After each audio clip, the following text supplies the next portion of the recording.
Bigfoot Club, your host, Robert Jesse Dominguez, and with me is... Oh, it's so good to be back. It feels like eternity that... Right in the middle of me talking. Well, it's on low. It's on low. So, good to be back. It feels like, man, so long, but Chris is back. And also with us, Ash. I'm here. Mostly. We're all present. How's Present and or accounted for. How you guys doing? It's been 2 weeks since we done a show. Yeah. I'm better. Yeah, I am too. I'm back amongst the living. Yeah, and Ash is not. I know Ash is starting to get sick. I'm yeah. sorry. I don't know if that's me, but I'm sorry. It could have been anybody. It's your fault, Robert. You did bring it into this house. I did. Gosh, Bob. I did also. What about Bob? So yeah, I'm finally on the back end of the flu. Took me down for a while. yeah, the virus kind of humbled me a little bit. So Yeah. Well, it's funny because our boss got it, then I got it, and then the next day you got it, yeah. and now Ash has it. So it's just boom, boom, boom. It's making its way. it's crazy. Well, we're back. It's been 2 weeks, and I'm really excited about doing a show. I've been antsing to do one, so we already have a title for this one already. It's going to be called Mean Girls. So, Mean Girls. So, but I guess before I'm excited because actually I have a new Bigfoot entry thing. I know we talked about it off show. So, you guys ready to talk Bigfoot? Yeah, let's do it. Okay. Hey, let's do it.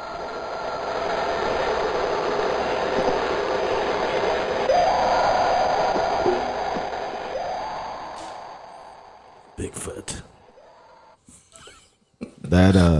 That's not quite as scary as the No, that one original one. We were talking before. That sounds like it's in a canyon or right next to a train or something. Yeah, it's really fuzzy. It's not as clear as crisp As the other one. as the other one. The other one was freaky. I know he was playing it the other day whenever I laid down before work. And I was like, I thought it was coming from outside. And it took me a minute. Because I'm like, we're in the middle of town. What is the Bigfoot doing in the middle of town?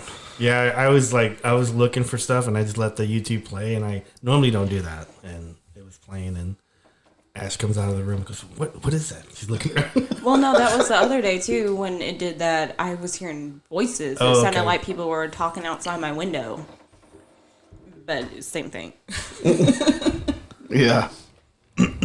So, I wanted to do a quick shout out to, wanted to talk about Tim Fasano. He passed away November the 14th.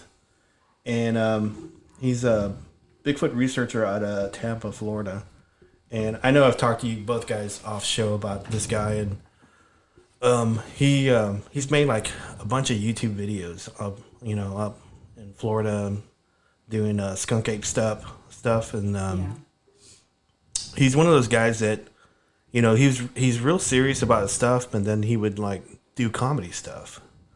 So he would talk seriously about skunk ape stuff, and then he would joke, and which I thought, to me he was like folk, and like I had been asking him for years to be friends on Facebook, and he would never like respond, and he actually accepted my friendship like a couple of weeks ago, and then he passed away. And then he passes away. Yeah, So this little story here, the snippet says Tampa Bay taxi driver. So how did a Tampa Bay taxi driver get into hunting big hairy monsters? I just, before we talk about the story, I noticed like on the last couple podcasts, we always talk about Bigfoot stuff, and you always say the word monster, hairy monster, big hairy monster, big hairy monster, and that's something that I don't. It's not that I don't condone it. It's just it's something that I don't I don't believe in. I don't want to vilify this creature. And I know you say it in the past, and I know you say it like not intentional. Yeah. Because because I know you're the skeptic of the group. So, but I just wanted to say that I think this, all the stories that I read, either eyewitnessed or did eyewitness reports, they're always calm. They're always calm and collective, and they're just either in the area and that they like leave. So I just wanted to point that out. So to you, it's not a big hairy monster. No. To you, it's a Bigfoot. It's just a Bigfoot. That's trying to make its way in. A big hominoid. A big hominoid. So it's okay. I dig it.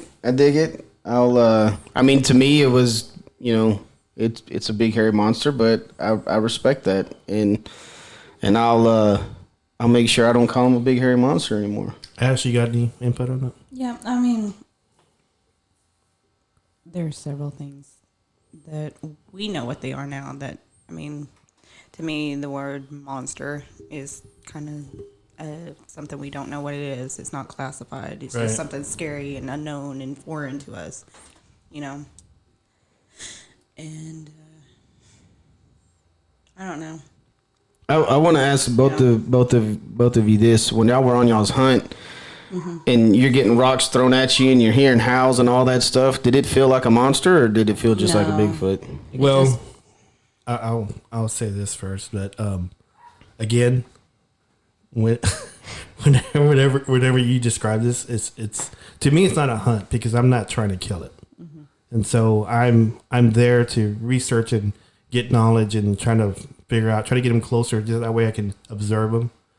I don't know about you, Ash. How about you? Yeah, I think that's kind of a general term to find something, right? More, but yeah, there are definitely two different schools of investigation versus people that want evidence that hard. I don't really care for that because, I understand kind of that mentality, but I feel that way about any animal. That's how they used to do before there was photography. They just go in and kill stuff and mount it and stuff and send it back. Mm-hmm. And some researchers still practice that, and I'm not a fan of that because it's unnecessary. Well, I think that way you don't get a proper diagnosis of the creature if you're not in its natural habitat. Yeah. Watching it do its thing in its natural habitat. You can. So it's not a hunt. It's not a big hairy monster to you, right? So when you were doing your research in Hallsville and you're getting stuff chunked at you, so what you're saying, and correct me if I'm wrong, what you're saying is that you feel like it was more just get out of my territory than I want to kill you. Yeah, I think it was there to observe who was there and why, and maybe try to push us out. Yeah, why are you in my home? Yeah, so it's more or less. I feel like if it wanted to be aggressive, it was close enough that it could do whatever. Yeah, the hell it could do whatever it wanted. Well, that's what I'm thinking. I think one guy had a 45, but he's a dumb fuck.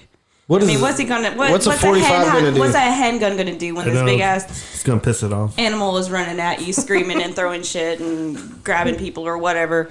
Yeah, no, because this guy's a little bitch. That's why he had the 45 to begin with, to make himself feel tougher, But I like how you're bringing this up. One, because again, I'm the skeptic here. Right. I've done absolutely zero Bigfoot research. Yeah. I've been 0 seconds in the field researching this creature. So I like how you're bringing it to attention because I think it will bring a lot of light to our listeners. Yeah. To some of our listeners, because if I'm standing where y'all were standing and stuff's getting chunked at me and I'm hearing howling and I'm hearing screaming, I'm thinking this big hairy monster is coming to get me.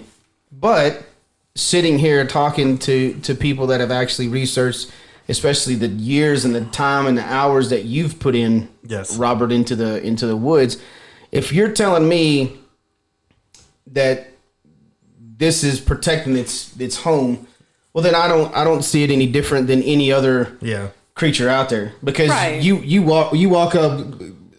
I've done it before. You walk up on a baby hog. I mean a mama and a baby hog. I would be more scared of that. That's a big hairy monster. Yeah, that is. Yeah, that's because that sucker's coming to eat you. Yeah, it's gonna gorge you. And I've gone up a tree because I've done that. So if you're telling me that in your research and everything that you've done, that you feel that this Bigfoot is, is out there just protecting its home or trying to figure out why y'all were in its home or whatever, I dig that. I'm still not saying I think it's out there. I'm still not saying, but I can respect your stance and see why you want to clear the air and just let people know, hey, you don't hunt. People do hunt Bigfoot. Right. I think people do. People hunt it just to kill it. Like Ash was saying, hey, and I mean,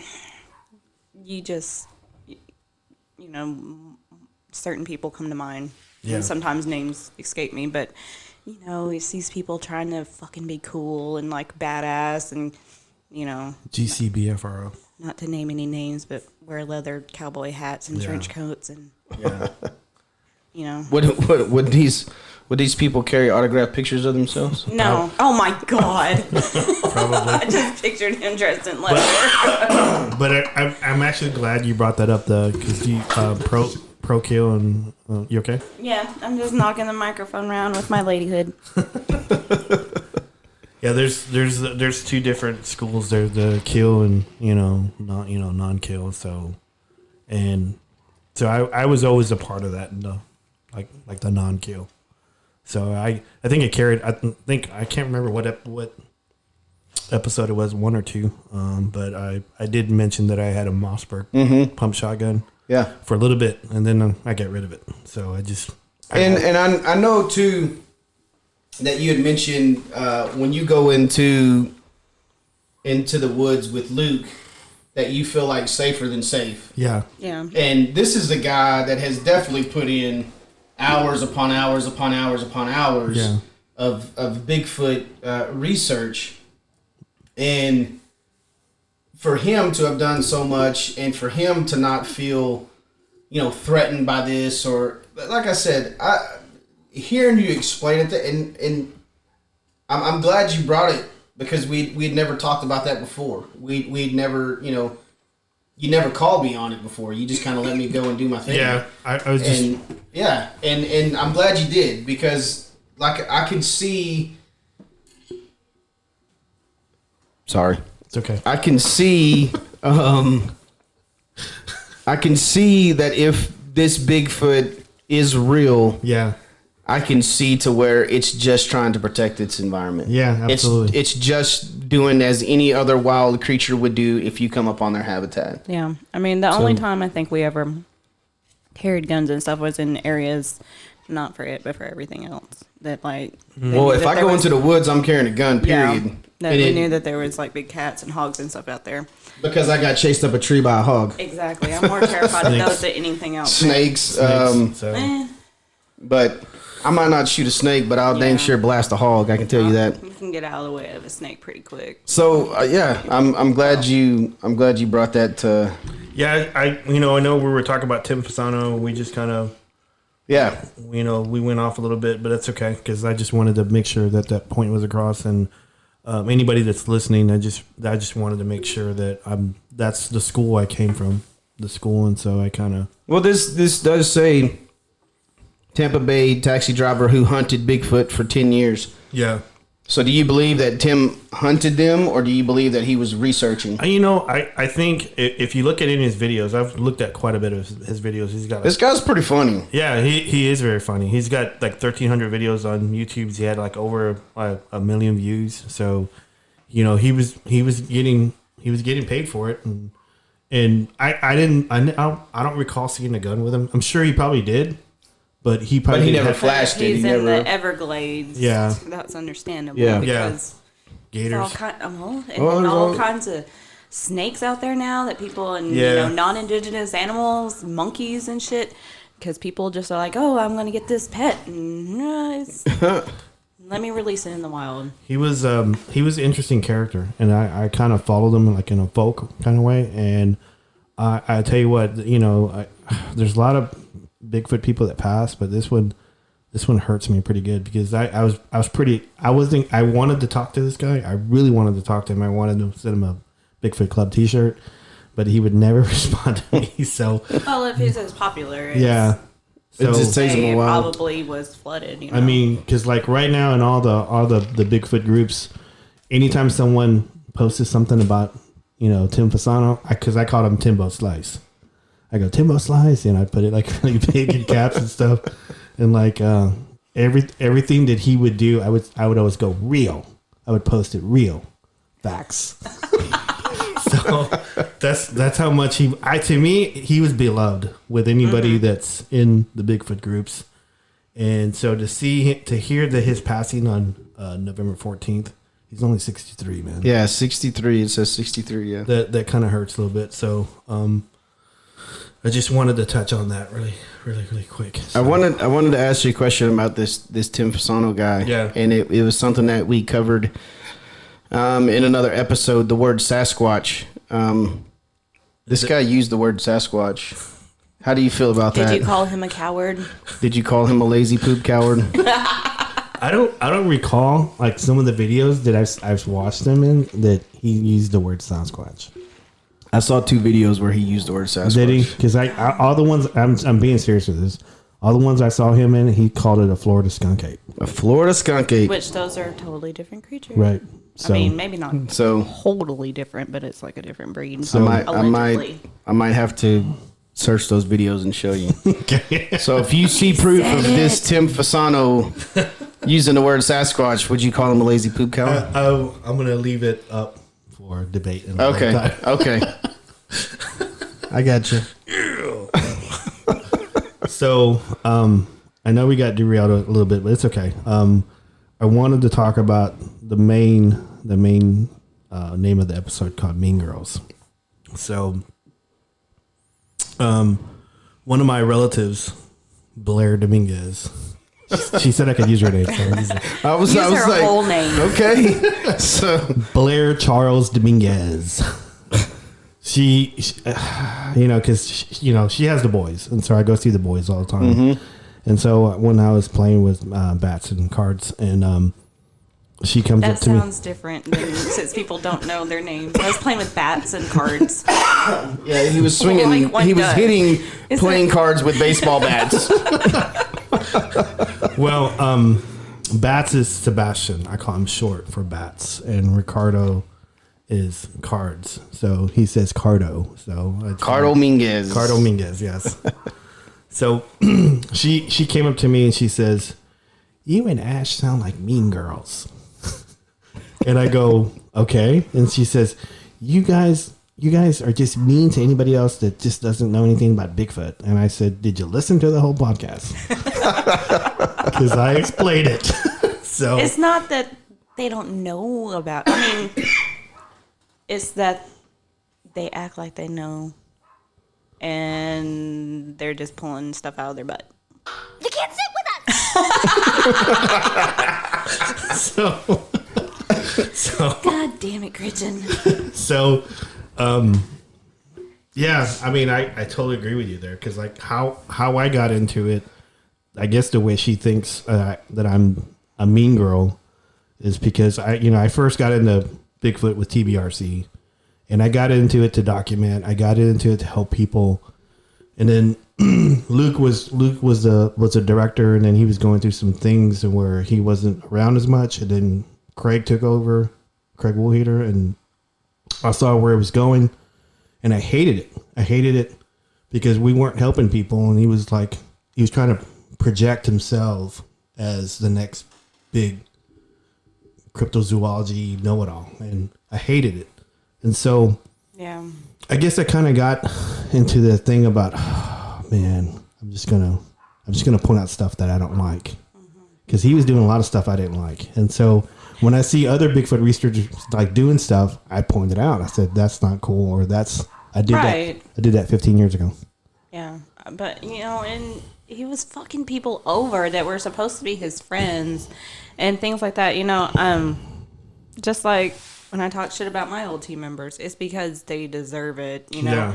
Either they, all in all, aren't good people. They're not who they presented themselves to be, and I don't want people to work with them. Yeah. It's kind of a warning. It's like, just be aware, this is the type of person. He might be the best researcher in the world, but if he's a piece of shit elsewise, fuck him.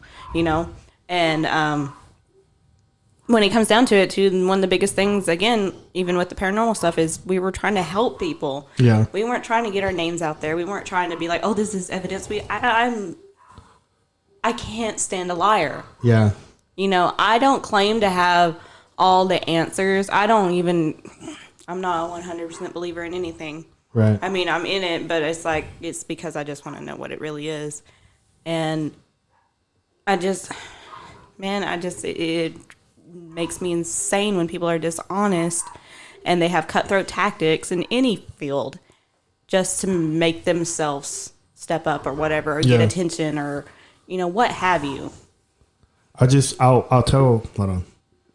Boo, you whore. Me? No, I meant the people you were talking about. I'll tell a quick story, and this is how I know that Craig Woolhitter is a piece of shit. When we first started TBRC, we had just started our website, TexasBigfoot.com. We did a segment with Richard Ray, Channel 4 News, and so it was me, Luke, a lot of other people. Nah, I remember this story. And so we go up to, I think it was Mahoney Falls. It's in Sulphur Springs, and so we went over there just to go do some stuff. He was going to videotape us in the field with equipment. We weren't looking for Bigfoot. We're just doing footage and stuff. And so that the next night it was going to be on Channel 4 News, which it was on a Sunday night. We did it on a Saturday and it was going to be on a Sunday night, and it was going to be on there. And it was like, we hadn't launched our website. We had just, we were just like getting ready to release it. And Craig, instead of putting the website, he puts his home phone number. What the fuck? First of all, let me point out the obvious problem. Like, when was this? This was probably 2000, 2001. Okay, so probably just from that phone number, they could figure out where he lived, too. Yeah. So let's put that on fucking TV. East Dallas. In East Dallas? That's just begging people to come to your goddamn house or some shit. That's stupid. Or just fucking call you for the hell of it. It irritated the shit out of me. And I was so pissed. I think I called Luke and I was complaining to him maybe an hour, maybe. I was telling him that's not cool. I said we had a golden opportunity, have free advertisement all through North Texas with our website. We could have got flooded. His own fat ass. Yeah, he rather than people call him directly. So I thought that stuff like that that's what made me a mean girl. So I don't know anything about mean girls or anything like that, but what I understand from this whole mean girl personality or mean girl perspective or whatever Persona is, y'all are only mean to the people that you believe deserve to be mean to. Yeah. That's what I'm picking up. That's so fetch. Stop trying to make fetch happen. I don't know what the heck fetch means, but nobody does. So apparently what I said was so fetch. Stop trying to make fetch happen. So it's never gonna happen. But so y'all are calling out the people that you believe hurt people, that hurt people or are trying to continue to hurt people or are just in it for the money or whatever. So those are the... I mean, I'm not going to tell somebody, don't write a book, don't do this for a living or anything like that. But when you have to lie to get there and take it, be cutthroat and fuck people over that are supposed to be your friends and things like that, that's too far. Okay, I like that, because I was going to say, I don't blame anybody for trying to make money.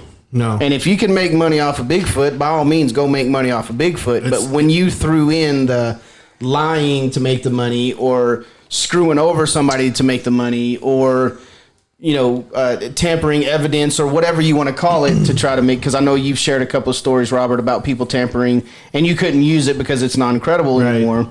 So I get that. I mean, I get where the hostility that comes from, and they kind of want to, put it out there that, hey, these guys are and not real. Yeah, a lot of times, if you're on a team with them and they do that and you don't know that it's a lie too, and you put your name on it, you put it out there, it makes you look like a fool too. Yeah, absolutely. I just think that if you're gonna make money doing Bigfoot stuff, get the F out of a group. Go do it on your own. Go do it on your own. Go write a damn book. Go on a tour. Do something. Don't drag people along. Yeah, I mean, to be honest with you, in the end of 2000, when we formed TBRC, I thought we had some of the best people that actually cared. If Craig would just got out of the way, right? If he just got the F out of the way and just let us do our shit, we would have. I don't know. We could have done a documentary. We could have got our stuff pushed across. So what keeps you from doing a documentary now?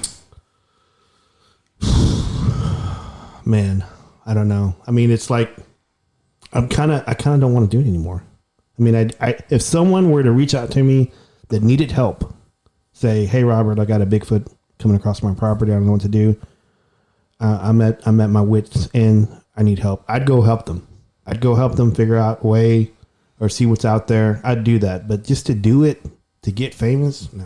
Well, I'm not saying to get famous. I'm not saying to get, but I'm just saying, we got you started a podcast. Right. We got a podcast. I think we're doing pretty good with the podcast. Thank you to our listeners. We love you.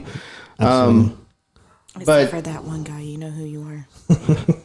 I think there's a couple of them out there that y'all don't like. But anyway, but I'm saying, we got a little momentum going with the podcast, and I think you've gotten a lot of great information out there. I know you still have more to come, but I'm saying do like a documentary for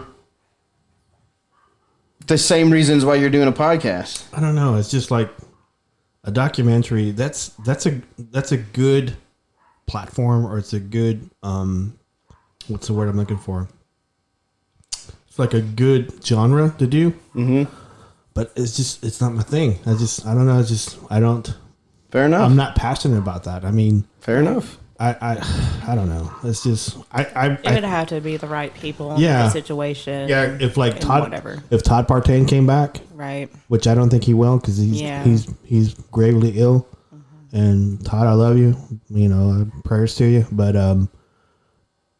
if he came back, if he was okay, came back, I would probably do it. But like Ash said, it's got to be the right people. Yeah, I was going to ask you the same question, Ash. Yeah, it's like that with everything too. It's like, I don't know, have a desire, because I got really burnt out, especially with the ghost stuff. Because for a while there, for a couple of years, it was all the time, and Yeah. And it's hard to juggle that, and it's expensive. It's ungodly expensive, because we never. I don't find morality in charging.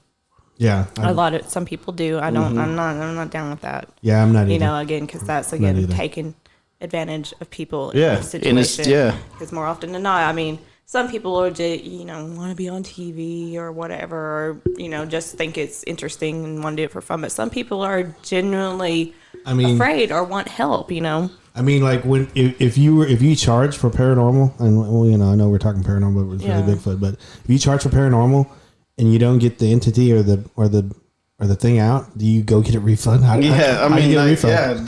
No. I don't Here's my receipt. They're just they're paying for you to be there. We never charged. We paid for our own hotel rooms, for our own food. Sometimes, if very rarely did we ever investigate homes, but sometimes they cook for us or whatever. That was nice. But more often than not, everything's out of our own pocket. Travel expenses and equipment. Equipment is insane. Yeah, we've talked about that several times, how expensive the equipment is. Yeah, if someone comes to you and say, "I'm going to charge you for getting the Bigfoot out of here or the entity out of here," you need to run. Mm-hmm. Run. Don't look back, because that's the wrong thing. Yeah, because there's a right way and a wrong way to make money doing anything. anything. Just pick what you want to make money at. There's a right and a wrong way to do it. And you know, I like how y'all clarified the fact that you don't have a problem with somebody making money off of Bigfoot. No, I don't. Or making money off of paranormal. It's just in the manner that they do it. If you're going to screw somebody over, and that goes, I don't like it in any field for anybody to screw anybody over to make money. Yeah. You know, it doesn't matter if it's paranormal, Bigfoot, whatever. If somebody's in duress and you charge them money, I mean, that's kind of what hospitals do. Yeah, that's what funeral homes. That's what funeral homes do. Researching they do, but that's not us. Crazy. I mean, that's what I'm saying. That's not us. That's just the nature. I mean, you know, take care of your loved ones after they're dead for free. Yeah. Someone slapping your trailer, call Dominguez. And I am by no means, I'm not bashing hospitals and doctors, and I'm not bashing them. It's just, you know, broken system. It's like that's a whole nother topic. You just lost a loved one. Give me $10,000 and I'll put a funeral on for you. You have to get this really great coffin, even though you're getting cremated. Yeah, you need a viewing. There's always there's always that upsell. You need to seal them in a vacuum box so that later on their bodies will explode from the pressure when they decompose. It's unnecessary. There's all kinds of upselling. You know, hey, do this for more. Do this for more. I mean, I understand that you have to pay for funeral services. I get you have to pay for that. I understand you have to pay for doctors. But like I said, there's a right and there's a wrong way in every field when it's talking about money. It's about profit above service. Yeah, there's a fine line between messing somebody over and a good profit margin. You know, you can have a decent profit margin without screwing somebody over. The only thing that I can maybe half-ass justify is maybe paying, helping out with travel expenses or something like that. Yeah. Mm-hmm. That, maybe. You know. But I'm still kind of iffy about that. Yeah, I mean, it just kind of depends. I think it depends on the situation as well. I think if you're going into a company and a company's asking you to come investigate, and they want you to come investigate and just it's like because 5 hours away because or something. Yeah, they want you to investigate. It's not like they're afraid or they're scared or they just want you to come investigate because they want to know what's going on. Right. That's the right way to make money. Okay, I'm not going. You're not afraid. You're not scared. You're not coming to me thinking, oh my gosh, this thing is gonna. Bigfoot too. Maybe somebody calls you out and says, hey man, I think I have a Bigfoot.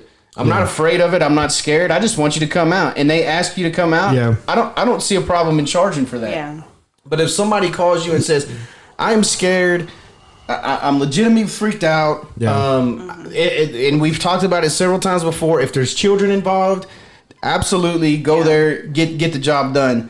That is in that situation, I would not, and you brought the word morally. I would not morally be okay with taking that person's money. Right. And I mean, if it's something that's really far away too, like say my friend in Iowa or something like that. Hugo. Needs help. Hugo. That's it. But anyway, it doesn't matter. You know, we used to be, when I had a team, we were in TAPS Network, and that's kind of what it was for. It's like they would get a case, and it's like, well, that's too far for us, or we're too busy. So here's all these teams that's in this area. Let's look up these areas. Let's throw it to this team. Yeah.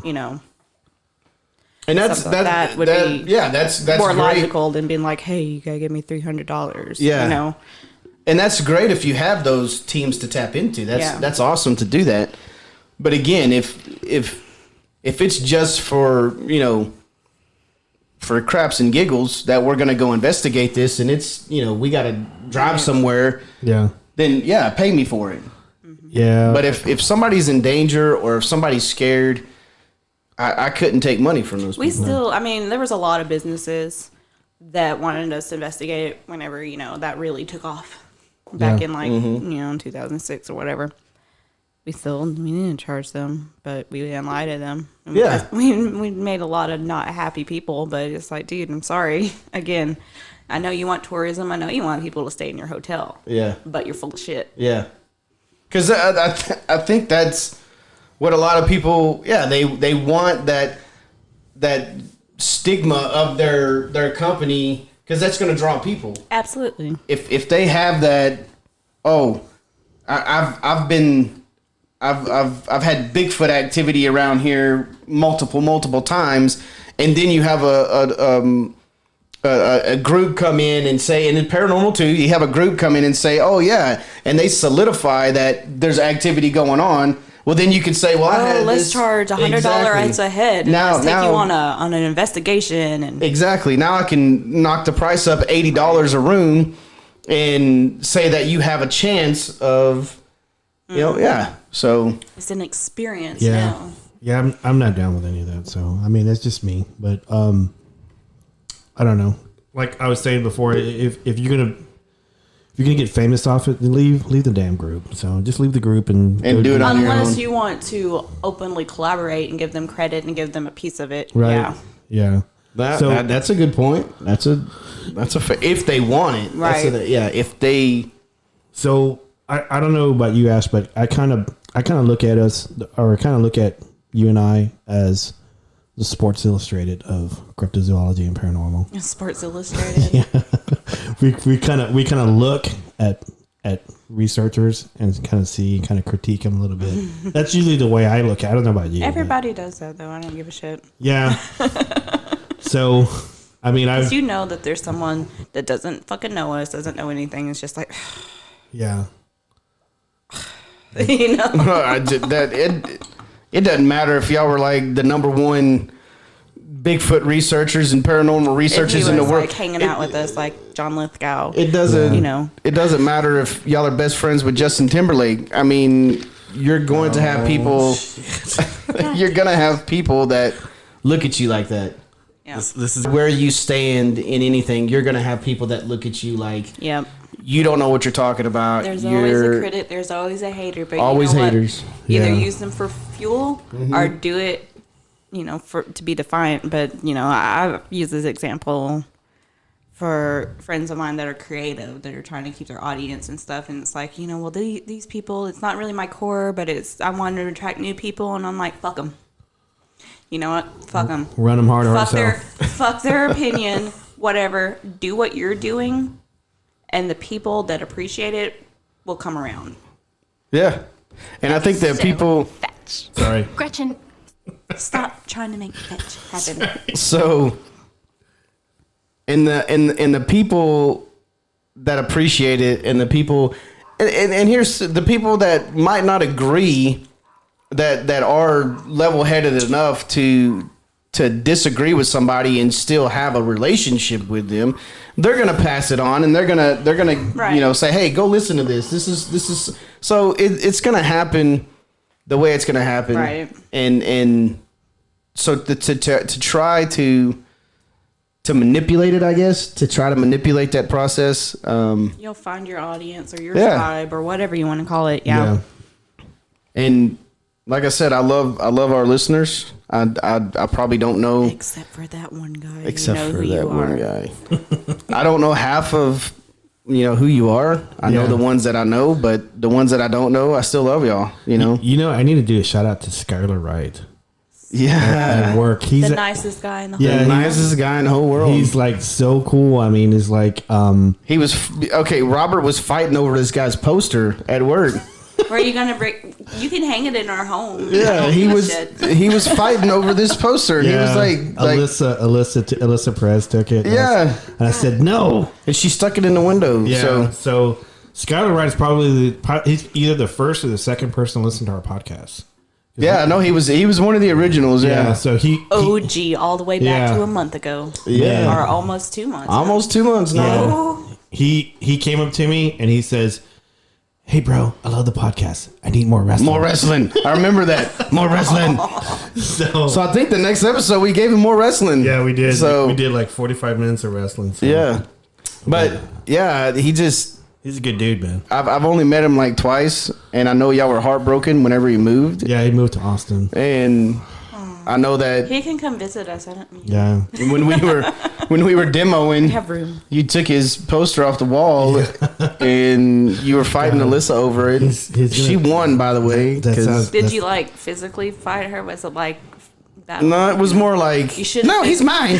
No, he's mine. No, he's mine. No, he's mine. Just so I'm you not know, saying I'm not condoning violence or anything, but you should have physically fought her. And then Alyssa was like, I'm taking it and I'm gonna do something with it. Yeah, And she didn't get to work till like 9 o'clock, so I'm just gonna go up there and grab it. Do it. yeah, it's in her window. Yeah, you. she's got banker's hours, so. So Just put a picture of yourself in its place. But just it's so like you, a big. I mean, it's like a 5-foot poster of this guy. just so you know, this sounds kind of weird. Us talking about this.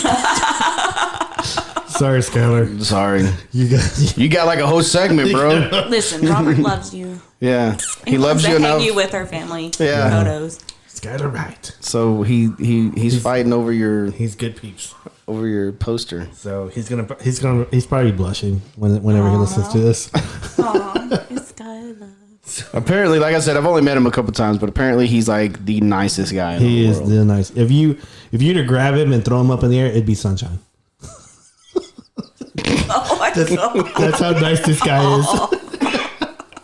That's how nice he is, man. I'm You telling are my sunshine. He's my never only sunshine. he's never in a bad mood, man. He's never in a bad mood. Always in a good mood. Always cheerful. That's cool. Yeah. It's good Does he peeps. believe in Bigfoot?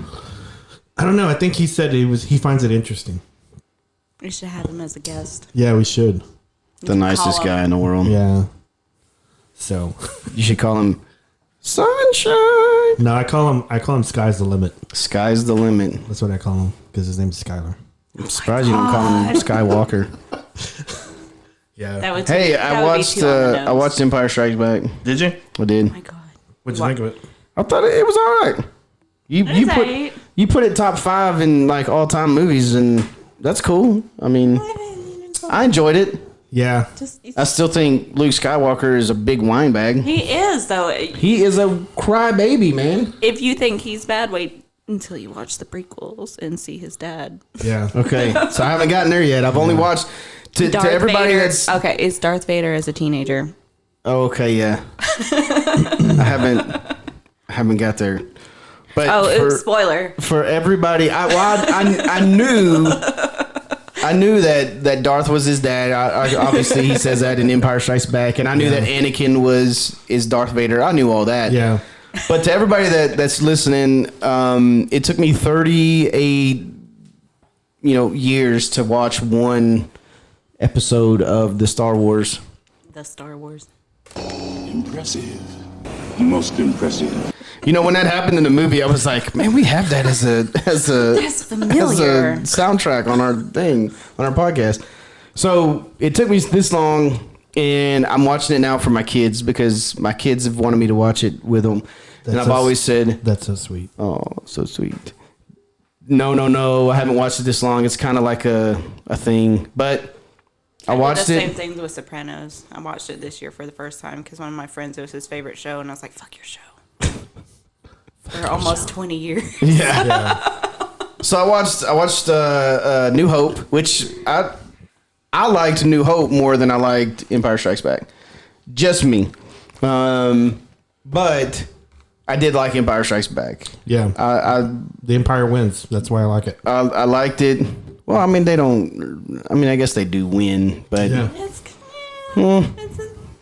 It's kind of more of a draw. Come on, man. I'm saying a draw. It's kind of a draw. Come on, man. He cuts off Luke's arm. Yeah, but C-3PO's in pieces. no, C-3PO gets put back together. I know he does, but he's in pieces, and Han Solo's in carbonite. Come Yeah. on, man. It's They just win. They don't win. It's a draw. They're in the 7th inning stretch. How many They're stormtroopers ahead, have but died? they haven't won yet. How many? They don't count. Yeah, how many times does They're he have to just kill an clones. admiral and promote another one?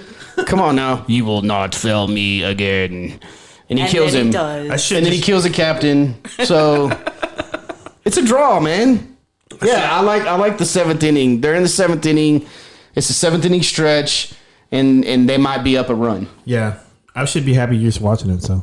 Yeah, and Now you you're. can watch The Mandalorian, but you don't have to watch anything. Oh, You watch it. I've watched. That's what made me start watching Star Wars. Is Yeah. The Mandalorian. I told him to watch it. So. Yeah, I started watching The Mandalorian. I was like, man, maybe there's something to this Star Wars thing. So I started watching Star Wars, and I was like, man, it's pretty good. I like it. I'm glad that they use practical effects, man. They almost didn't. They're like, we almost didn't use puppets. We're going to use CGI. I was like, they would have fucked that whole thing up. It wouldn't be. Yeah. Oh, back then? Yeah. No, oh, on The now? Mandalorian. Oh, yeah, on The Mandalorian, yeah. I don't Man, like it's- that. I it's- like practical effects. It is. The Mandalorian is awesome. It's the best show right By the way, it is best show. It's great. Did you watch 4? Yeah, I did. Man, it was good. Yeah, it was. It was really good. And it's adorable. Oh yeah, It was great and adorable, and Gina Carano. Yes. yeah. When she came on, I was like, awesome. I figured. No, I can't say that. I guess, but I thought it would go a different way. You know. Oh, I did too. You know. 'Cause Yeah. It's like, oh, he's so happy here. Everyone's gonna. Yeah. Everyone. Yeah. And then, But it's too early on. and then the mountain shows up. Yeah. Yeah. Here comes the Imperial. And then he starts talking about his sister and. Yeah. I liked the scene where he's. She says, you know, do you take that off? And he's like, well, I took it off the other day. And she's like, no, in front of people. Oh man, I shouldn't be saying that, man. People might not watch it. It's all good, man. So- it's all good, dude. But then he's eating and he's looking out the window and he takes his and he sets his helmet down. This is That's why delayed. he's like, I can't. If I do it, then I can never put it on. And Yeah. he immediately does it when people like right fucking there. And Yeah. should have been able to see him. Yeah. Eating this apple. I thought that was really cool though, because it to me it shows that he wants to take it off and he wants to live a normal life, but he can't. Right. That's what I got out of it. He's like, man, Yeah. I want to take this off. I don't want to put it back on. Spoilers. He looks like Oberon Martell. That I told Robert that that's who it was. The Viper. How long have you been holding on to that? A long time. Because it was bound to happen, right? But I told Robert that that's who it was, and he was like, oh, I like him even more now. You didn't know that's who that was? At first, You I didn't know. I knew it by the voice when he was talking. I was like, I know that voice, and then I cheated. I looked on IMDb, and that's who it was. I was like, oh, that's even cool because I love the Viper, man. I will be your champion. Yeah, and he would have won, but he got stupid. Yeah. There's actually a cool YouTube of him fighting a mountain, and they changed the blades to lightsabers, and I love it. Oh, that'd be pretty cool. It is. It's cool. They need though. to have, what's his name? Thor.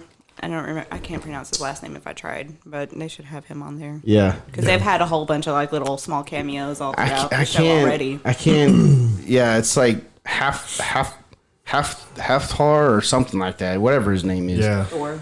Yeah. I guess that's not even his real name. This is what he goes by. Yeah, that's what he goes by. Because I think his last name is like half Thor or half Thor or half Thor or something like that. Man, that's I don't hurting me. know. That's hurting me. He's to start to say it. Icelandic. Yeah, So- the Icelandic giant. And There was 3 people that played that role too, but he was the last one.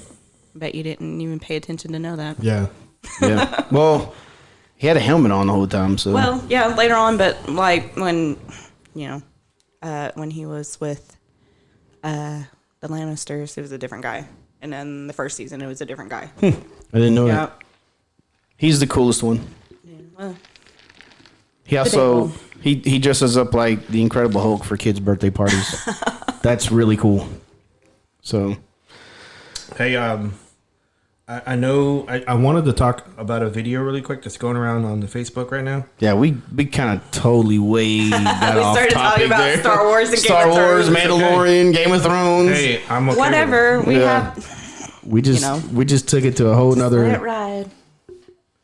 So It's there's all relevant. We can figure it out. there's a video going around, and it's in Ontario, Canada, and it's been making its round on the Bigfoot Facebook groups, and I just wanted to play it. It's like it's audio of I guess someone's Is this the how? Excuse me. yeah it's The yeah it's a how on it, but it's like I guess it's like this is like a cabin kind of like for hunters and stuff from what I was reading on it. So I wanted to play it. So see what our takes on it. So yeah. it's gonna play here in a minute. So it goes like 3 minutes. So here we go.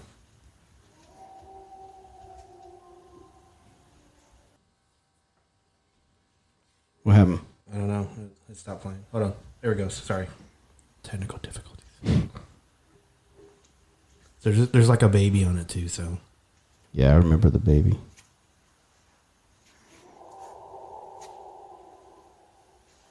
I hear like footsteps. baby.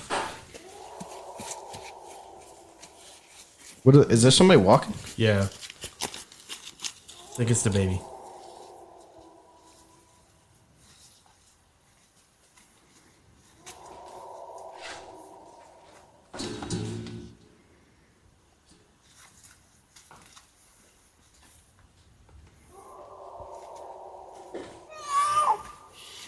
baby again. Blue diamond. Blue diamond. I thought that was on the phone.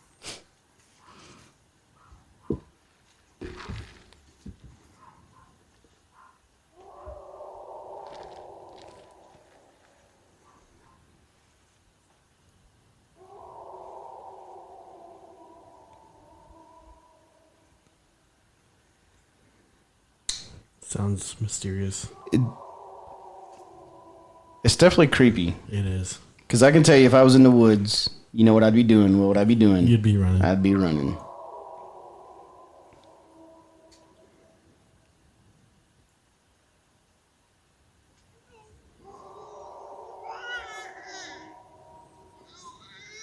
That's the baby. They're talking. That's what's happening right there. Yeah. The baby's communicating with This is my friend.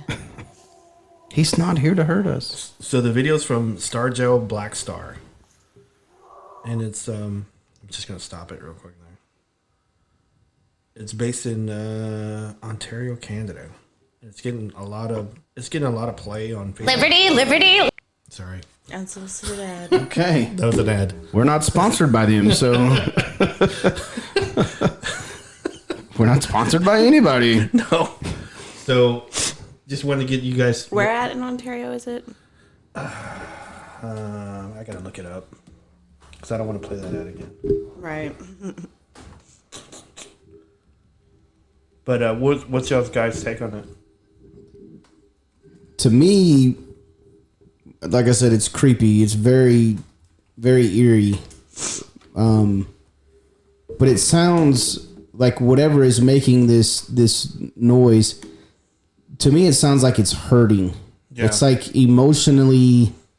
It's almost like it's like crying out for help, or like if I were to lose a loved one, and you know, I'm emotionally, hurting, emotionally drained. I would be, I would be crying out in a way that sounds like, I mean, I'm not going to sound like Bigfoot, but you know what I mean? Like a hurt. Like anguish. Yeah. Like this is, it's gone through something really, really bad, and it's, trying to get, it's trying to get help. It's definitely not a bear. I think I've never heard anything that vocalizes like that. I've heard like dogs howl. I've heard dogs, and they have kind of they'll make when they're wanting attention, or they're sad, they're hurting. They'll make that kind of, I've also heard many coyotes, but they don't, like a coyote it'll have like multiple, and then it'll be one. Yeah, most of their howls are distinguished. Yeah, they're very, and they're not drawn out like that. I mean, it doesn't sound the same, but the only thing that I can think of to compare it to is like my grandparents raised cattle, and they would sell off the babies, and then at night or whatever, when they're looking for the babies, it would sound like that. Like it's not the same, but that kind of like just like screaming, freaking out sound. Yeah, like hey, you just took my baby. Where's my baby? Yeah. This was recorded on October the 3rd, 2019. 45 kilometers from Sioux Lookout, Ontario, Canada. So this is pretty recent. Yeah. So, and where was it? In Ontario? Sioux Lookout, Ontario. I just want to kind of get an idea where it's at. Yeah. So it looks pretty remote, pretty rugged. That's what it looks like. I know.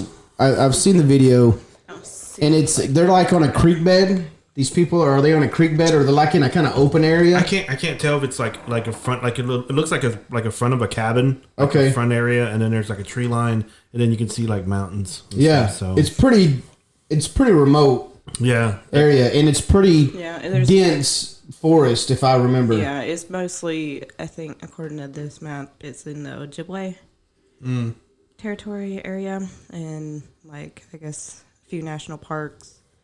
lots and lots of bodies, and it's mostly just lakes. And Well, see, that's another thing I was thinking. Prime territory for Bigfoot. If there was an area for Bigfoot, it would be. Yeah, because it looks like they were doing some grouse hunting. So, and again, I haven't been in mountains. I've never heard of bear. I've heard, moose and elk and stuff like that, but never in person, always on video. I've heard coyotes. I've heard wolves. Yeah. But it doesn't sound like that coyote howl. It doesn't sound like a wolf. It sounds like something hurting, Yeah, I try not to, a lot of people post stuff on the Bigfoot Bigfoot Facebook group, and some of the videos is like, it's junk, it's garbage. Squatch. And like Tanya, It's a pass. Yeah, it's a pass. A hack. Tanya Morat posted it on the Penn, Texas, and she asked a question about, hey, is this Bigfoot? And since she posted, I said, I've got to look at it. So yeah. I looked at it, and I don't know, man. I never say definitively this is something like this is Bigfoot. I never say that. Well, it's something close to a Bigfoot. I don't think anybody can 100% say that it's a Bigfoot or 100% this unless you see it physically. Yeah, doing it. Yeah, doing it. Ew. Not doing it. There's some people. Howling. Speaking of weird researchers we don't agree with. Sorry. No. So, yeah. So there's never a 100% unless you have video or eye on it. Know that it's that's what it is. I know. I talked to John Bennernagle before. Rest in peace. About howls and stuff like that, and I asked him, do bears vocalize? And he says 90% of the time they don't vocalize. That's what he said. And, they do it like in body language, and they huff. Mm-hmm. They grunt. They go like that. So he says that they do it off body language. They normally don't vocalize that like that, like that distance like that. So I wouldn't think for that long either. Yeah. And unless maybe they're hurting. Yeah, unless they're in a bear. I would think that they would have to be hurting a lot. Yeah. Yeah, but if you're I'm not a bear expert, if your leg is caught in a bear trap, and I would think that would. I would think it would be more of a at first. Man, that scared me right now. My bad. You scared me. But like after a while, if you've been laying in this trap for a long time and you just quit with the adrenaline's wearing down, and you're just kind of like, or if any noise at all, because that would invite predators in. Yeah, because it sounds so sad. It's freaky because it's a noise out in the middle of nowhere, but it just sounds really sad. It sounds like American Werewolf in Paris or in London. The first one, like whenever right after he first transforms when he's in the park. Yeah. It sounds just like that to me. I like the London one better. Yeah. It's just me. Well, I don't think I ever seen Paris. I think I've only seen London. It's kind of funny on purpose too. Yeah. But they went CGI with the transformation and stuff, and that I think I saw it, but I think it was a long time ago. I think it was that was the movie I watched. I was drunk with a boy for the first time with my dad at home, and there's boobies in it, and I got in trouble. London or Paris? In Paris. In Paris? Yeah. That's not an appropriate. Because I was like, I don't remember there being boobies in London. I think I don't know. I think there's like a butt. I think that's what I was gonna say. I think the most is like a butt. They're in the porn movie theater at one point where he's hiding out. Oh, and his dad is there, and he's like, "Kill yourself, Michael." Yeah. Man, that shows you how long it's been since I've seen that movie. Just shows how much I know about horror movies. That was so odd because he was the Dr. Pepper guy for the longest time. Yeah. I don't know if you guys like recall it. He used to wear like a Han Solo vest. Like a vest, and he would like dance. It was Dr. Pepper. So every time I saw him, I said, "Where's his Dr. Pepper?" But anyway. Yeah, he was out on the moors at night. Yeah. So it does sound like like, I don't know, man. To me, it sounds really sad. It sounds like this thing is duress, hurting. It's maybe it's a dog, man. It wants help. You know. Or what if it's a Bigfoot in labor? Yeah. Oh God. You know, can you imagine walking up on that? Man. Oh Lord, you're gonna get your intros. You're not gonna be safe. I can tell you that. That's no thanks. Oh, that's like, I don't know. I always said that, like, not that specifically, but it's like, dude, I want to see a baby one. Yeah. Because you don't hear about that. Yeah. And then, speaking of babies, Baby Yoda is like the most adorable thing ever. Yeah. Guys, his name's not Yoda. I know. Blah, blah. I hate seeing that shit. It's like, we know. The child. But he doesn't have a name. Yeah. They call him the child. There's not a race, so we're gonna call him Yoda. Yeah. He's Yoda. He looks like Yoda. He's named after him. Okay, get over it. I think it's a descendant of Yoda. Yeah, people ask me. Or a clone. Or a clone, something. yeah. People ask me all the time, because what's his name? I don't know. Yoda? Yoda? Yeah, subtitles say Be the Yoda. child. Me Yoda? That's all I know. It's the child. That's what they call him on the show. Boring. They need to name them. They probably will. Because we watch it in subtitles. Yeah. And it's every time it makes a coo, the child cooing. Yeah. That's what it says. So. I know. I wanted to close out this session of Bigfoot with. We're closing out Bigfoot. Yeah. Oh God. Yeah, we're like a minute in. So far, so good. We're off to a good start, man. A minute and a half in. Yeah. So, I kind of wanted to close it out with. I got a voicemail from some strange cat. So I wanted to play it real quick. A voicemail. Yeah. From a strange. Okay. Strange guy. Strange guy. So you're gonna play this voicemail? Saved messages. Yeah. Saved message. Message marked for deletion. Not that Saved message. I was like, what the heck was Like, we're that? off to a good start. I was over here at Midway and Alpha, and I saw me a Bigfoot. It was in a headlock by Stone Cold Steve Austin. I wanted to report that to you. Yeah. Shit, there you go. Bigfoot just took off towards Granite Towers. Coming back. To replay this message. That was. I told you not to make me laugh because I'm gonna start coughing. That's from. Who knows that things happen in Farmers Branch? I know. Really, Stone Cold was in Farmers Branch putting Bigfoot in a headlock, and he's heading toward Granite and Tower. he's headed towards Granite Towers. We work in Granite Towers, so that was Josh Payne. oh, okay. Quick shout out to Josh Payne. Bring the pain. So he left- hey, Payne. Do you know who Crumb is? I know. Tell me again. But yeah, that was a strange voicemail. I just wanted to play that for the show. You know, it's funny you bring that up Yeah. because I don't know how it happened or how this person got my phone number. Yeah. I don't know. Was Did you it put it on the Sunday night news? Yeah, I put it on the Sunday Night News whenever we were trying to promote our podcast, and you know, like, fuck them. that's like, I'm not putting the website. I'm putting my phone number. telemarketer? Yeah, I don't know. It's the phone call that I'm getting. Yeah. I don't know how they got my number.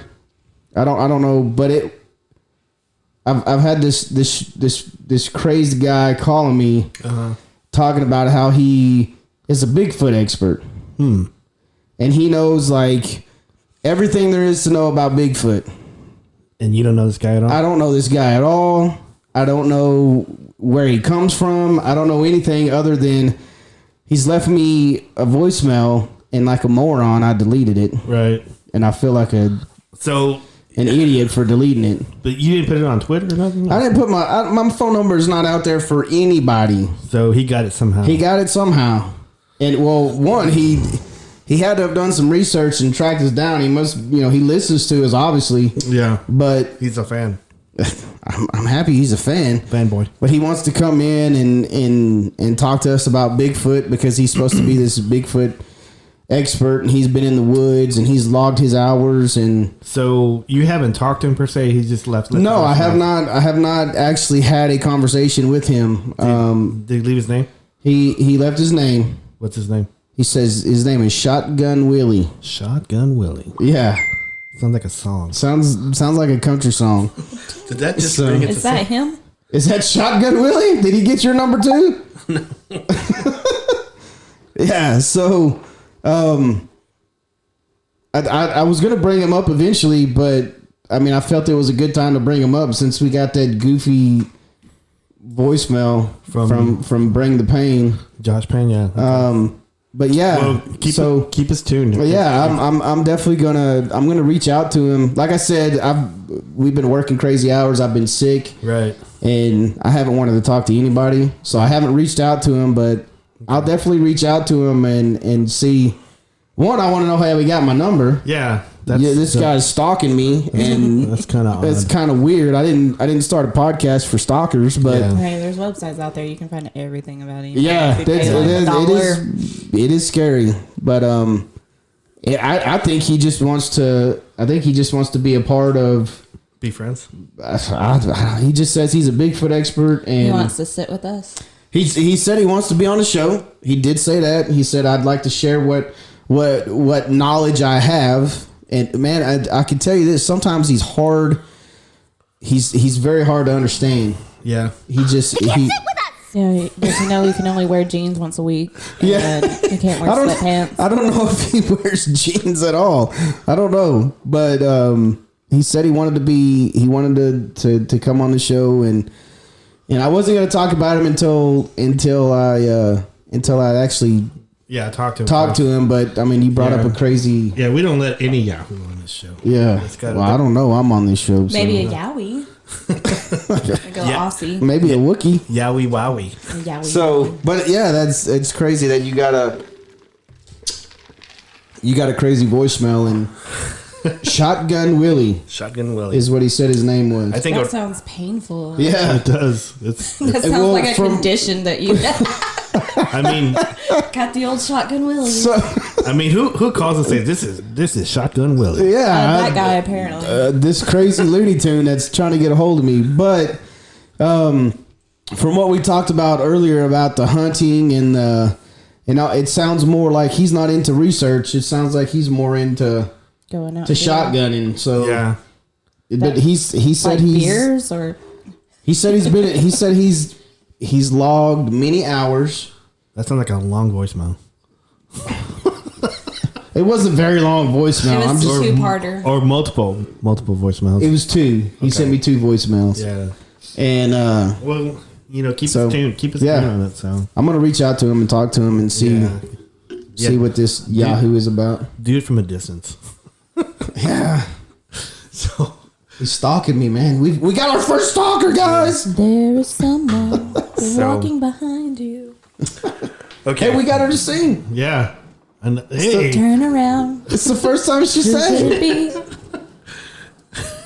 Victory is ours. victory's ours. That's all you get right now. Come on now. So- we're gonna jump subjects. We're gonna jump subjects now. We're gonna go into the paranormal. You guys ready? Are we? Let's do it.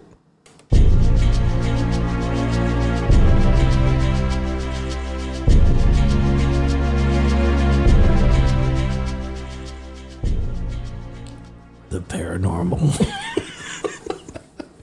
I love it. I don't know why I do it. I love it. I love it. Submitted for your approval. So, I know you're gonna give me crap about this, but I didn't Okay. research. I didn't research anything on this. So Cool. It was y'all's idea. We dropped the ball big time. So Ash, what do you I got? carry this whole goddamn show. you do. You do. Hey. Ash, what do you got? Well, y'all said you wanted to talk about the black-eyed children. Mm-hmm. Or, as I was, doing a little refresher on names and dates and on the YouTubes, they called it the Bach. Which, BAC. BAC. Yeah. Bach. That's what they call the black-eyed children. Yeah. Really? on this one video. And he was like, I'm like, I think you just made that up. Yeah. For your video. I gotta admit, I don't know nothing about black-eyed children. I've heard of it, but I've never researched. I thoroughly enjoy Black Eyed Peas, but on New Year's Eve. Anytime. Boom boom pow. Yeah. Boom boom pow. We like Fergie. But like, I've heard the story of black-eyed children before, or black-eyed people, but I just don't know much about them. Yeah, I mean, there's not. It's kind of, as far as I'm concerned, it's just an urban legend. Lore. Yeah, and it's relatively a recent thing. The first, big major story happened in 1996 in Abilene. And there was a reporter by the name of Brian Bethel, and he said he was either going to or coming out of the movie theater. He was in his car at the theater in the parking lot, and these two kids said there was a little girl and a little boy, and the little girl looked about 12, little boy maybe 6 or 8, and they asked him, "Can you give me a ride home so we can go get our money? We forgot our money." And he said no. Well, then they started getting kind of, mad at him. Well, give us a ride, whatever. Got angry with, and he was a report. He said he had a camera, and they asked, "Can I see the camera?" No. Get more angry. Mm-hmm. And just kind of one of those things. They kept asking, let us in the car, let us in the car. No. And then finally he said he just got this really bad feeling. And he noticed that they had just completely black eyes, no irises, no whites of their eyes, just black. And it freaked him out. So he ended up leaving, and no one ever saw him again. So he submitted this story. I guess he was part of, they said, a ghost-related mailing list. So I guess it was kind of, back in the day before the internet. The internet's. You just kind of send little letters and stuff around, kind of like newsletters. And that's the first time it was reported. Was it, if it was picked up by a major news source? Or? Eventually. There's several different TV shows. I think the first place I saw it on was Ancient Aliens. Yeah, because there's a theory that they're hybrids, Anunnaki, whatever you want to call it. I didn't know that.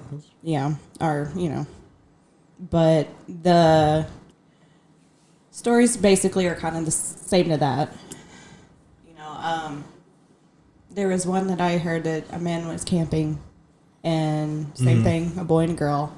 Usually they're always in pairs between like the ages of 6 and like 13, 14, Girl usually has bangs, and it's kind of the same thing. Right. They ask for something, or they ask to come inside. Hitchhiking or something? Or yeah, and you tell them no, and they get mad, and then they don't enter. They can't enter. So, of course, the theory is that, maybe they're ghosts, maybe they're vampires, maybe they're demons. Yeah. There's a lot of it sounds a lot like vampire lore. Like they have to be invited in or something? Right. Okay. Mm-hmm. But that's interesting. Yeah. There's that story where he said he went inside his tent, he told them no, and they just stayed outside and were tapping and screaming and stuff on the tent, but never came inside, even though it would have been easy. And there's like another one where a woman said she thought she saw a little girl crying on the sidewalk, her face covered with her hands, and she went to comfort her, and she looked up and, had a real sinister face, dark eyes, whatever, and then she, disappeared. Yeah. That is, to be honest with you, it sounds like a supernatural story. Yeah. From the show Supernatural. And I pulled up some stuff on it. I'm reading some stuff on it as you were talking, and it said something about panhandling or pale skin, black eyes, panhandling, hitchhiking. But I've never come across it. I've talked to tons of people in paranormal, and I've had some interesting stories, but I've never come across this. Yeah, I mean, like I said earlier, it said that it kind of started in the 80s, but the first real story happened in 1996, and it's kind of snowballed from there. it's reported all across the world, but it's always a friend of mine, friend of a friend. Yeah. You know, Yeah. it's kind of like this show I used to watch that it always did the segments of the urban legends and stuff. This happened to a friend of a friend of a friend of a friend of mine. Yeah. You know, So it's a copy of a copy of a copy. yeah. So no one ever knows who it really happened to, and the details change a little bit, but yeah, it's kind of sort of that thing. So I'm reading this clip here of the story that you were talking about, and this is on Rare. It just says rare.us. But what strikes me about this description is the detail that this guy gives of the. He says it's two boys. It said he was talking about how he was gonna pay his Dropbox. I don't even know what that is. Is that Europe thing?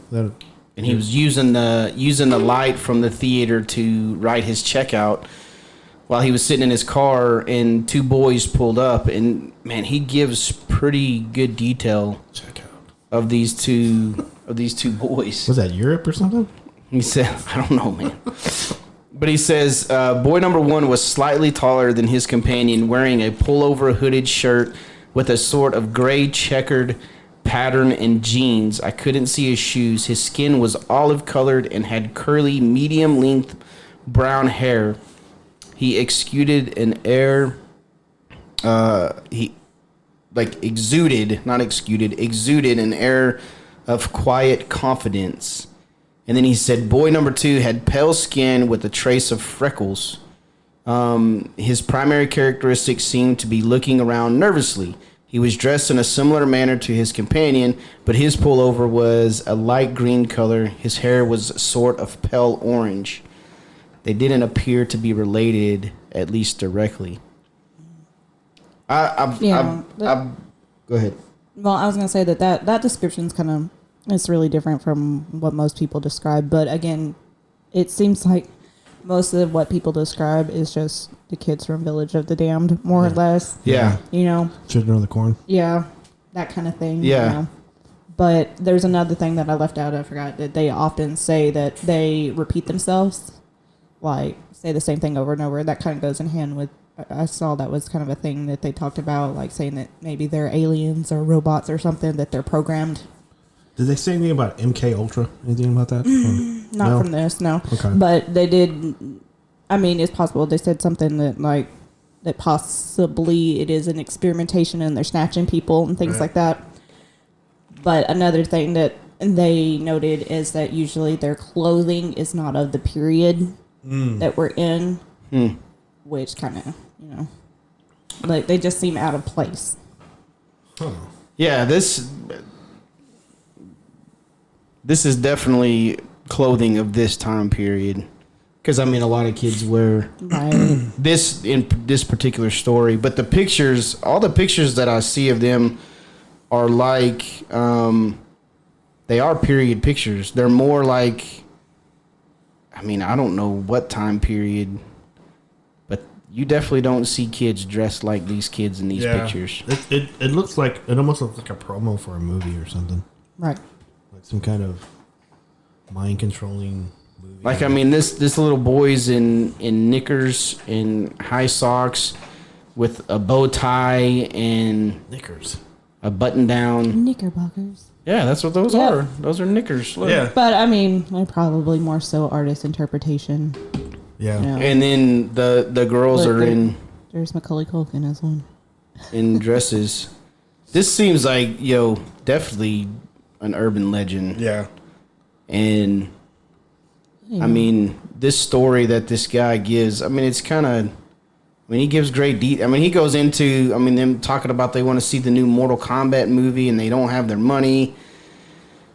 And I mean, it's quite possible that some kids are out panhandling. Yeah, and then he's like, I'm exactly. going to take this story and run with it because I'm a reporter. And look, he's still making money off of it almost 30 years later. I mean, that's what it seems like. This story seems to me like, he ran with it. He just kind of ran with it, and I mean, these two boys might have come up and asked him for money, and he's like, oh, wait, I'm in Abilene. black-eyed children are here, so... Well, I mean, he's the one that originated the story, more or less. Yeah. I mean, that was the first. They said it in the 80s is when it kind of started being whispers about it, but he's the one that took it and ran it and wrote a story about it. And You know, what was the guy's name? Brian Bethel. Yeah, Brian... Bethel. I bet he's got a book out. Oh, of course. I'm just scrolling through here, and there's just like podcast, interview, and stuff that's like within the last year.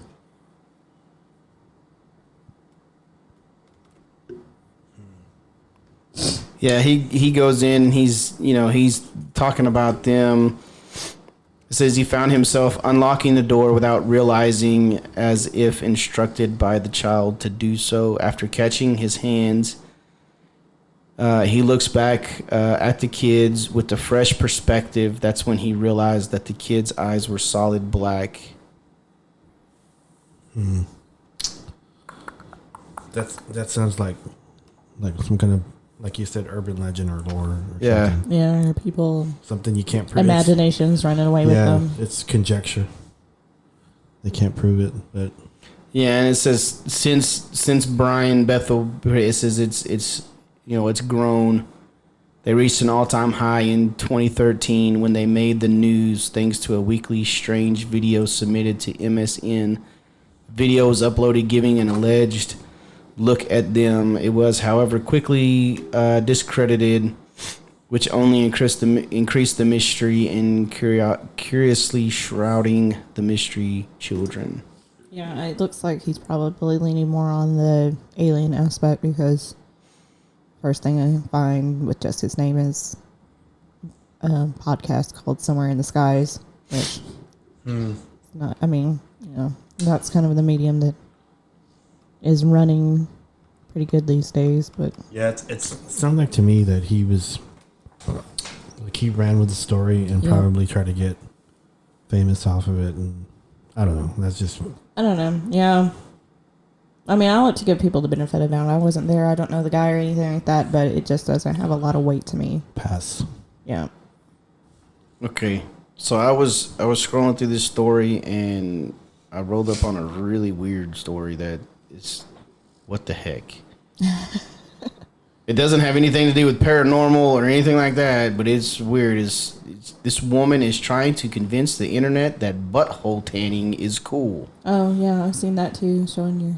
Ouch. And it's usually the opposite, though. she's laying on a rock Oh, yeah. with her feet spread eagle. That is good. I asked the other day, I seen something like that where it's like, it's called like perineum sunbathing or whatever. Yeah. I was like, does that cure seasonal depression? Because I'll do anything to get some vitamin D, but... I just know that... She's going to be the butt of all jokes. Sorry. Nothing? Come on, man. I'm not clicking on the link, but anyway. Yeah. So apparently tanning your butthole is cool. It probably isn't when it's all said and done. No, because if it gets sunburned, that's not going to be fun. Tender area. Yeah. So don't suntan or sunburn your butthole. It's not going to be nice. You don't get butthole melanoma. Don't put sun on your booty. Yeah.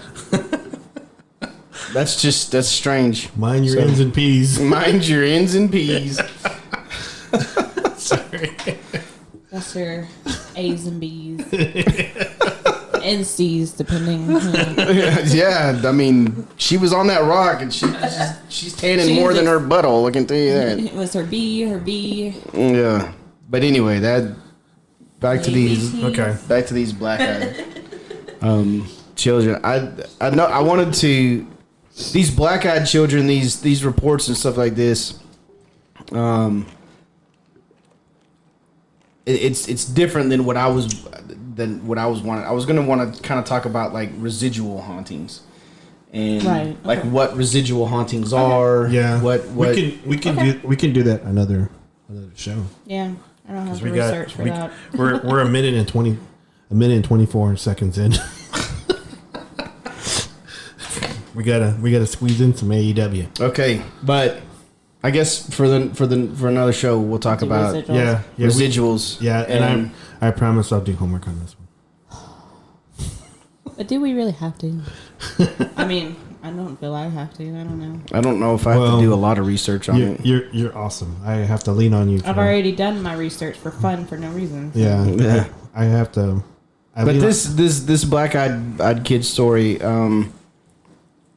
it like you were talking, Ash. It seems to like change with each person's. Yeah. And it depends on what part of the country it is too, and what the local legends are and stuff. You know. Yeah. So I think it's just one of those. Oh, I remember on one episode you talked about a guy getting his head cut off on a train, and then you, Ash, were like, "Man, I heard the same story." And then Tim Gleason said there was another story in West Virginia. Mm-hmm. Really? Yeah. So yeah, because we talked headless train conductor looking for his head because of ghost lights. Because we talked to him the next day. Yeah, shout out to Timbo Gleason. So, but we talked to him the next day, and he said in West Virginia, they had a similar story. So that's, where was it? Brown Springs, Gurdon, and West Virginia. Yeah. I'm sure there's more. Oh, totally. It's like the Hook Man. Yeah. So just like this black-eyed kids. Right. I've always heard it the black-eyed people, and then whenever we were wanting to talk it was the black-eyed kids. So, which I'm sure. I mean, this is the specific thing, but you know, I mean, they're, you know, that's usually kind of alien territory with everybody else. Kind of, you know, that kind of like the Men in Black are described as that sometimes. Not like Will Smith, but creepy, really pale, bald guys that come to your house and tell you to shut the fuck up about what you see. You know? Yeah. Shut the F up. Shut up.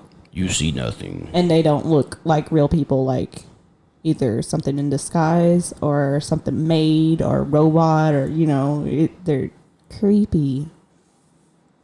Yeah, and at the end of this this little clip here, it says extraterrestrial, UFOs, vampires, demons are a number of the assumptions around the kids.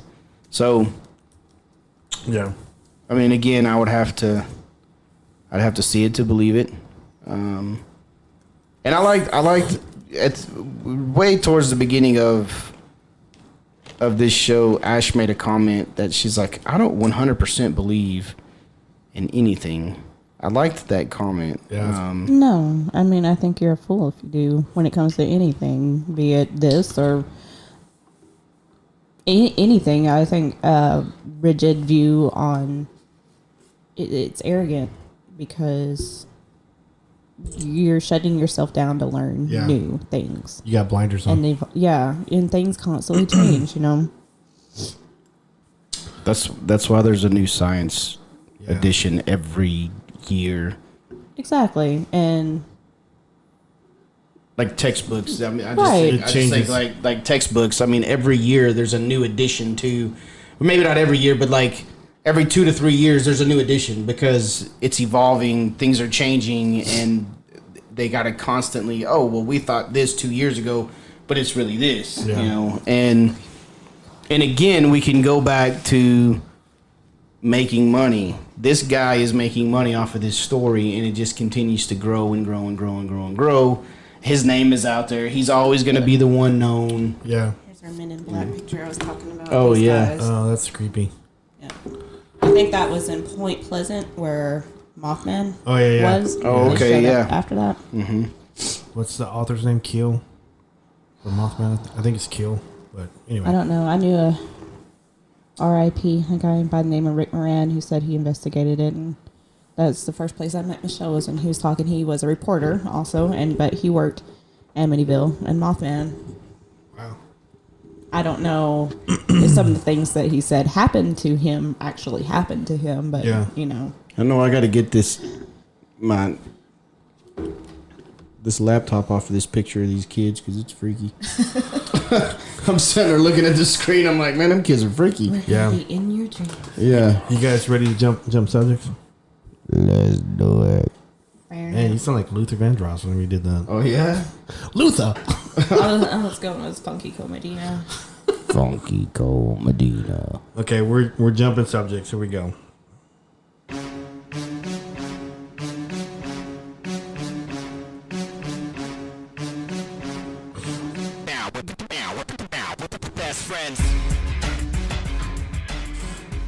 Wrestling. Luther Vandross's gonna talk about wrestling. Yeah, that's Because wrestling is that shit they do in high school. High school. The stuff on TV Is wrestling. is wrestling. Wrestling's from the devil. Quote unquote Keith Lane Tucker. Shout out to your dad. Okay, so before we start out this wrestling segment, Yeah, you have any fun facts? I found something that was really interesting to me, and I'm gonna pull it up here real quick. It was very. I was like, I didn't even know this was a real thing. So, oh no, that's not it. Sorry. Where'd it go? Was it about WWE? No, it wasn't about WWE. It was about wrestling. Wrestling in general? But it's coming to Arlington. Oh yeah, I knew about that. But it's midget wrestling. What? Can you say that word on there anymore? Yeah, I was like, I don't know how I'm gonna approach this. You mean small people wrestling? But it's called. If that's what they call it, then that's what It's you called can call it, but EMW is what it's called. Elite Midget Wrestling. There's a TV show about that for a little Yeah. while. I used like That was- hot half pint brawlers. It Yeah, was- that's what they're called. I think that was sponsored by Hulk Hogan. Man, I I don't used to watch know. the shit out of that. Man. Yeah. I don't know where the. Where the venue's at? It's in Arlington. Hold on, let me. Where'd Sorry, it be? I thought I was prepared, but apparently I'm not. Is it But it's in Arlington, and it's Elite Midget Wrestling. is it by USBC? I don't know, man. I'm trying to pull it up. You just wanted to do the pins. Yeah, I did. The vertical objects that get knocked down by Oh, it's called Extreme Midget Wrestling. What's extreme? They go to the top rope? I don't know, dude. I just wanted to get your opinion on it and how y'all felt about what are your thoughts on Extreme Midget Wrestling?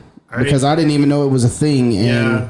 When I used to watch local stuff with the Von Erichs, the NWA before it became World Class Championship Wrestling, they had a segment of like mid card. It was like midget wrestling, and it was I used to watch it. I mean, it was a novelty. I mean, as long as it's done by their choice and on their terms, Right. they're not exploiting them. right? I say more power to them because They're passionate. They have passion too. right, exactly.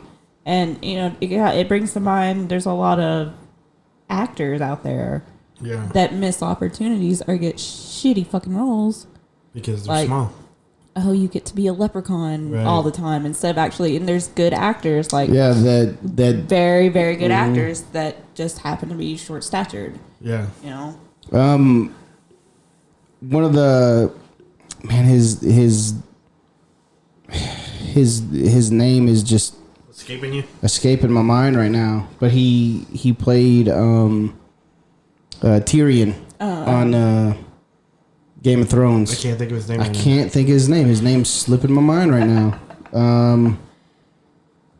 Man, but what I liked, I watched a short documentary on him, and what I liked about it was early on in his career, he settled for just Peter Dinklage. Peter Dinklage. Thank you. Yeah, I couldn't think of his last name. And I was he just thinking he Peter Baelish. I'm like, that is not correct. he settled for roles that were made for for midgets, for short people, and he said that he was not gonna let his stature, whatever you want to call it, statute. That's like really his size. I got what you meant. Right. Yeah, he's not gonna let that define who he is as an actor. Right. Another example that I love, he kind of has said some off-color things recently, but Michael J. Anderson, who was in Twin Peaks and Carnival, he's an amazing actor. He might be an asshole in real life, but he's an amazing actor. Yeah. Like Carnival is one of my favorite shows, and he can deliver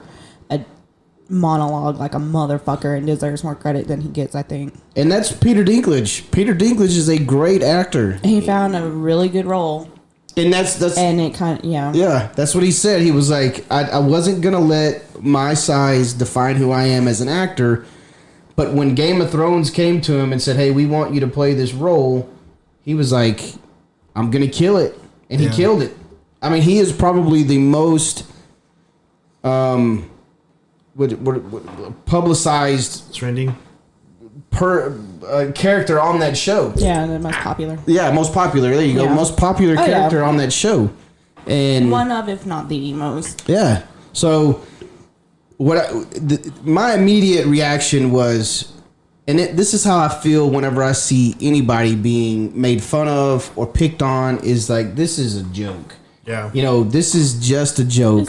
Shit, but when I thought about it, and I like the point that you had, they have dreams too. Yeah. You know, they have aspirations to be professionals in whatever, you know, genre that they choose to be professionals in. Right. And if they want to be professional wrestlers, then dadgummit, let them be professional wrestlers. Right. It's just like anybody, you know, kind of touching back on that show Carnival. It was kind of about things like that. Yeah. And it's like, you know, that was back when they had the freak shows and stuff, and people, you know, it's not really something that is around anymore. But back then, it's like, what other options did they have? Right. Usually. Yeah. They were going to be put in a mental asylum where they're probably be tortured to death, or are they going to find a family? Yeah. And be a star, because like back in the 30s and 40s when nobody had any money, you had the carnival still. Those were the rock stars of the day. And maybe they were being exploited. I mean, I'm sure there was a lot of situations that were bad and they were abused, but more often than not, that was their family. Yeah, they found a They were home. a performer. This is, they were happy, and then when they shut shit like that down, where did they go? They would get dumped in asylums or whatever, or nursing homes, and Yeah. They Poor guys. I think of P.T. Barnum, you know, and the circus. He gave them a sanctuary, and I know that P.T. had his issues, but he definitely was in it for the money. Oh yeah. But the individuals that were in his show found peace within each other, Right. and because they were different. And you know, a lot of times back then too, I'm sure it happens a lot now, but they would be abandoned. Yeah. Because their family, either they couldn't take care of them, they didn't have the means, or they didn't want to. Because of the stigma. Yeah.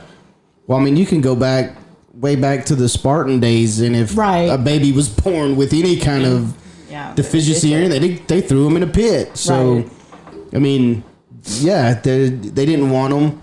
So my initial thought when I saw it was, man, they're just making fun of these guys. Yeah, you had that knee-jerk reaction. Yeah. But everything is the tone. Yeah, and then when you think about it, man, here's an opportunity for these guys to do what they love to do, and do it against people like them. Yeah. You know, that are in the same boat that they're in. When they they wouldn't have that opportunity. I mean, there's one character ever in WWE or whatever. Yeah. He's just kind of like more of a... And he is a sideshow. He's not wrestling, really. Yeah. You know, he's just entertainment. What was his name? Hornswoggle. Hornswoggle, thank you. I couldn't think of his name. But he definitely wasn't a featured wrestler. No. You know, if they want to move up in the ranks and like have their chance in the spotlight, I mean, this might be the platform for them to do that, because... That's what I think. Yeah. If they choose to do it, and they know what they're signing up for, and they're going into it because they want to be wrestlers and they want to do their thing, man, more power. Yep. More power to them. But anyway, we can get to whatever. I just like, man, I didn't even know that was a thing. Yeah. And then I was like, man, that's a thing. So it's wrestling. So I had to bring it up. I had to talk about it. Oh, so yeah. Oh yeah. You guys watch any wrestling this week? No. Dude, I was dead to the world. Just watching Chris Jericho's Instagram count. Yeah. That absolutely counts. That counts. Well, I mean, that's kind of more how I keep up with things. Okay. It's like, well, the other day, Randy Orton found a baby snake in his house, and him and his daughter caught it, and it was really cute.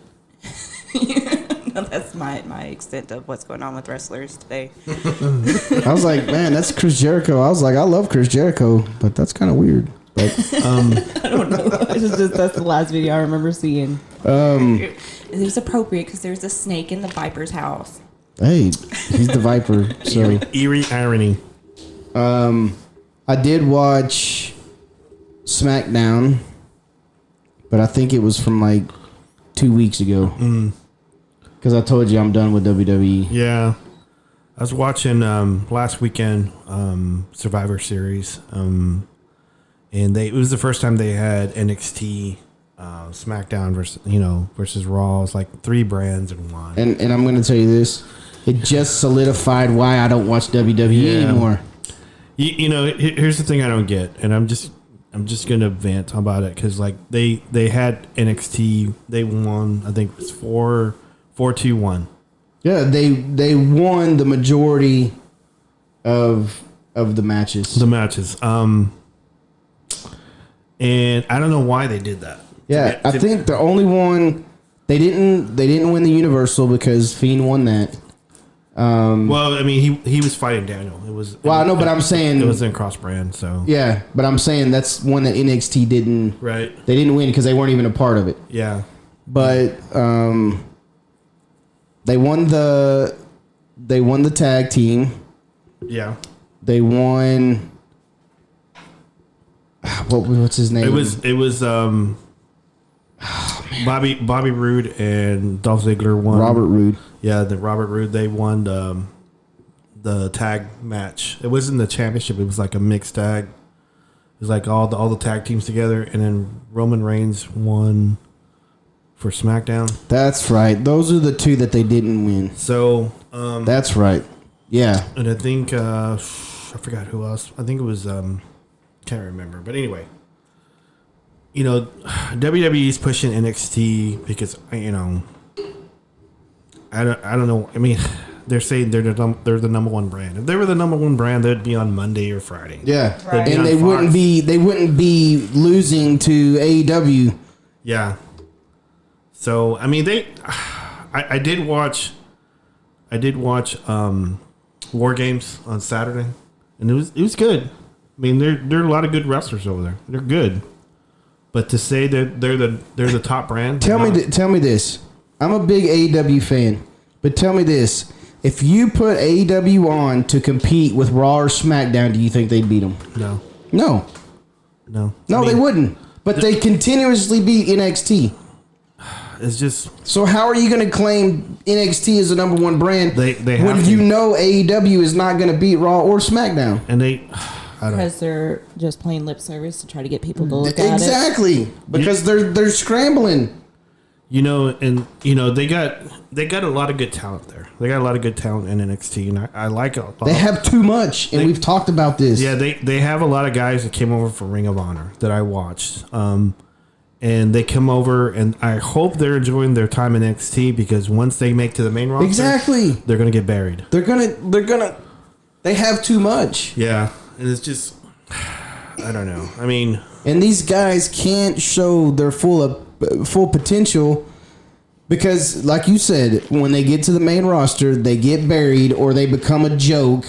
They become a jobber or a Spirit Squad member. And if they're any good, they have an opportunity to move up. But man, there's so much talent there. Yeah, you're not gonna get past Roman Reigns. You're not gonna get past Seth Rollins or Ricochet. You're not gonna get past Braun Strowman or Dolph Ziggler, Robert Roode. Yeah, pick one. You're not. Yeah, Kofi Kingston. You're not. It's as bad as they treat those guys. They're not. You're not going to get past them. No. Why is Robert Roode jobbing for Baron Corbin? Yeah, why is Dolph Ziggler? Dolph Ziggler's a former dadgum champion. Yeah. And he's jobbing to freaking Baron Corbin, who the only thing he's ever done is win a battle royal and King of the Ring. Hey, don't hold back, man. Tell me how you. And you got 2 former champions. I know Robert Roode's not a WWE champion, but Dolph Ziggler's he's a 2 or 3 time champion, and you're jobbing to freaking Baron Corbin. They got all the talent. Are you kidding me? But so That's what irritates me about WWE. Yeah. They push the wrong people. And then the talent there is just like, oh, I'm cool with that. Yeah.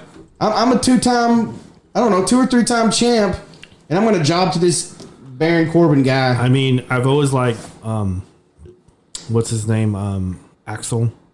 Curtis Axel. Curtis Axel. Yeah. I've always loved him. I love Fandango. I love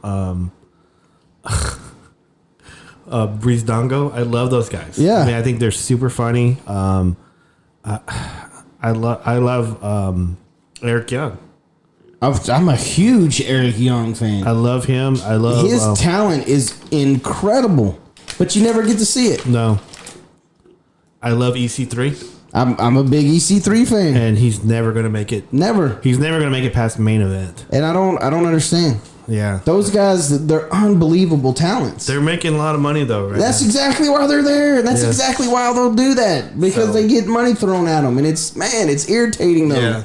Well, that sounds to me like they're sellouts then. Maybe don't deserve it. That's what irritates me, is they sell out for the cash. I mean, I know that's tempting, but you also got to think in long terms. I mean, if someone's like, I don't know exactly what their pay rate runs, but you got a good number with lots of zeros thrown in your face, it's hard to say no to. You're definitely getting more there than you would with AEW. Yeah. I can guarantee you that. But at the same time, it's like... I'm happy for them because they're making good money to not do much, and they're not banging their body. As soon as if you're content with that, then cool. But as soon as their contract's up, I bet they're gonna jump ship. I hope so.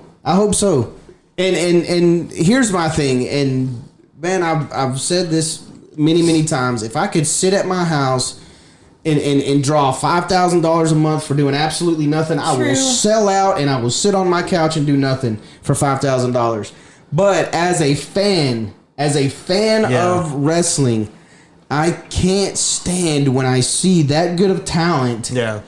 Just being go to waste. I mean, that to me that just says to me they don't really have a lot of passion for the sport or their career at all, because or they wanted to go make their money, their contract gets up, they go to AEW and they destroy their bodies. I mean I like the ones that stay indie and just and they're on their own, and they're like, hey, if this promotion wants to pick me up for a couple, I'm gonna go do that. But WWE doesn't do that. Mm-hmm. WWE makes you sign a contract with them. That's bullshit. Yeah. And says, no, you're not going to be indie. You're going to come and you're going to be what we tell you to be. Yeah, I think that's what a lot of the guys at AEW do, because like Kenny Omega, he's gone over AAA. Yeah. He can go over to... He does what he wants. New Japan. He can do whatever he wants. But he can't touch WWE. No. He won't. He will not ever be on WWE, because they'll take the number one wrestler in the world and try to change him. Yeah. Mm-hmm. And that's what I loved about AJ Styles. AJ Styles says, you get me or you don't get me. Yeah. But WWE couldn't turn that down. No. Because AJ Styles is money. Yeah. And they couldn't turn it down. So they're like, okay, you can be you. Just come and do what you do. Did you happen to see Bray Wyatt showed his new belt? His new Universal Champion belt, and it's like his face. Yes, I've seen that. It was made by Tom Savini. Yeah, I did see that. It's like it's going for like $6,000. Well, I mean, it's made by top end movie monster maker. And you know what irritates me too? I love him. What? Bray Wyatt, the Fiend, doesn't need a championship. No, he doesn't. He doesn't need a championship. He just needs to be him. But you know what? At the same time, whenever he was Bray Wyatt, he was the WWE champion, and this was back when they had like rematches and stuff. And he lost. I forgot who he lost it to, but he was never given a rematch because excuse me. It wasn't best for business. Yeah, and I don't remember who he lost it to. I can't remember who he lost to either. But he was it AJ Styles? I don't think so. I think it was just. I can't remember who he was. I think it was AJ Styles, dude. Let me look it up real quick. I don't remember, but I get that. I get that. But Bray Wyatt and The Fiend are better than the old Bray Wyatt. It's a better concept. It's a better brand for him than the old Bray Wyatt. And it's big enough and it's cool enough to stand without a championship, without a belt. Any belt. It doesn't matter what belt it is. Mm. He doesn't need a belt. Yeah, I think you're right. I just think that his character. I mean, because for the longest time, I hated his character. And you talking about the new one or no, the old one? I couldn't from the beginning. I couldn't stand it. I couldn't stand it, and they were saying that, oh, he's going to be like the Undertaker, or he's going to take over. I said no, never. But I actually like this new one now. That's just me. So I like it too.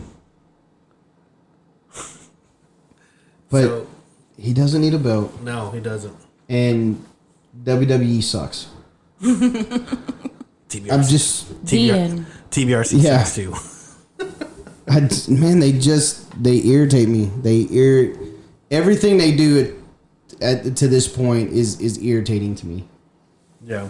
And as long as they have the Beast incarnate and give him everything he wants and put him in matches with Rey Mysterio to be stupid, because everybody knows Rey Mysterio's not gonna beat him. Yeah, I think it's like a little kid hanging on his leg. Exactly.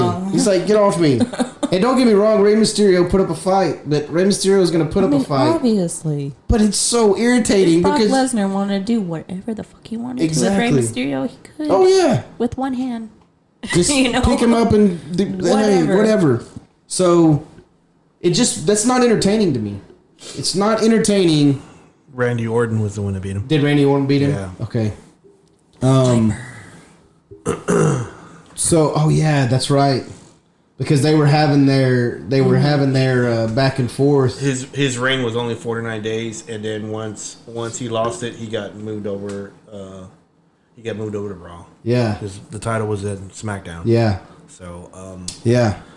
But I remember that now because they had their big feud and they made up and then they got mad at each other again and all that good stuff. But yeah, I'm. But I like his character now. So I do too. But they need to use it right. I think right now he's going after Daniel Bryan right now, and I think shit is kinky as fuck. I'm sorry. I mean, I don't know. He's like putting his hands in his mouth and stuff. I mean, the mandible claw. That's a stupid move, man. There's only one other platform that I've seen it from or used in, and it's very adult. Sue Young at Impact uses it, and I think what's his name? Can't think of his name. Mankind. Did Mankind use it? Or yeah. He used Mankind, Cactus Jack. Yeah, he used it with his sock. But it was Socko that did it. It wasn't. It was Dude Love. Was it Dude Love? Dude Love. Yeah. Mm-hmm. But yeah, it was Socko that did it. But the only other people that I've seen it use is Sue Young. She's a women's wrestler. She's Don't knockouts. put your fingers in people's It's a mouths. stupid move. Yeah. It's gross. It's a stupid move. What happens if they barf on live TV? Yeah. That's all I can see. Just get one guy with a... what's name? Britt Baker, DMD with AEW. She has like a move where she I forgot what it's called. It's like where she gets behind him and wraps her leg around one arm and goes the other arm. Yeah. And then at the finishing move, she puts a hand in the mouth. Yeah. And then they tap out. But but she's a dentist. Yeah. That kind of goes with her. She can do it. Her persona. She doesn't already have an S&M mask on. No. I mean, that's all I can see. Maybe I'm just... That was our only AEW mention right now. No, I mentioned AEW a couple times. Oh, did you? Okay. Yeah. Get off me. But that's what I like about... I was saying earlier what I like about the AEW guys is they go over there... And you can tell those guys want it, man. Yeah. You can tell those guys are fighting for the passion of it, for the love of it, because they just want to wrestle, man. Yeah. And because they're not getting paid. They're not getting paid. I mean, they're getting paid, don't get me wrong. But they're not getting paid like they would be on even if they were to go to WWE and just be a Fandango and a Tyler Breeze and an Eric Young. Yeah. Those guys are getting paid more than the AEW guys are getting paid. And the AEW guys are headlining shows. We'll see when XFL starts up in February. We'll see how the ratings are going to go. See how much attention. Do you really think that Vince, the XFL? Well, I'm just saying, Vince. I think he's spreading himself thin. Yeah, He's like, remember that horrible idea I had back whenever? I was going to say the years of it didn't even last a full season, man. Yeah. Yeah. It didn't even last a full season. No, I remember major hype, and then it was just like, because what is this? This was my thing. It was supposed to be hard hitting and just balls out football, and you get on there, and every other play was a flag. Wasn't there wrestlers there too? Yeah, there was all kinds of people, man. There were ex wrestlers and ex college players. That's what it mainly was. It was the players that couldn't make it to the NFL. That's what it is now. It's the same thing. I'm just saying they're spreading themselves kind of thin. And I'm like, oh well. I'm gonna go watch the games just because. To troll them. Yeah, just because I want to talk about it on our podcast, and the tickets are only $20, and I want to see what the ballpark looks like as a football stadium. Yeah. That's mainly really the number one reason why I want to go is because I watched so many baseball games in that park, and I'm like, what is it going to be like as a football stadium? Yeah. That is so fetch. No, it's not. No. I don't even know what fetch is, but it's not fetch. It's never going to happen. So that's what fetch is. That's what fetch is? Yeah. So, yeah, I'll go watch a couple of games. But do you honestly think that the XFL is going to last? No. No. I know the Arena Football League just voted. Yeah. So. And that was 10 times better than the XFL. Hey, don't hold back, man. Tell me I how you really won't, feel. man. I mean, Arena Football League was actually decent football to watch, man. The only thing different that I can see about it now is the internet. Well, yeah. And streaming services. They definitely have they can definitely reach a bigger platform, bigger audience available. Yeah. But I would think that unless they really did some major revamping. Yeah. Here's the thing. Football fans watch football because of the talent. Mm-hmm. Just like wrestling fans watch wrestling for the talent. I thought if you don't have the talent, you are not going to have viewers. I thought they probably would have if it was me, but I'm not a marketing person, so especially football wise, I'd have put it in cities that didn't have a team. Maybe. But here's the thing: the cities that don't already have teams don't have the money to have a team. That's why they're not getting a team. So. I tried. Okay. I don't. He shoved out so much money for this, man. Yeah. And. Listen, he's going to be our next president, okay? Yeah. It's, hey, more power to him. It's better than Kanye West, is all I have to say. All I say is that the money he spent on XFL, he could have sent toward Kenny Omega. Yeah. Or Kenny Ortega, I'm sorry. Kenny Ortega.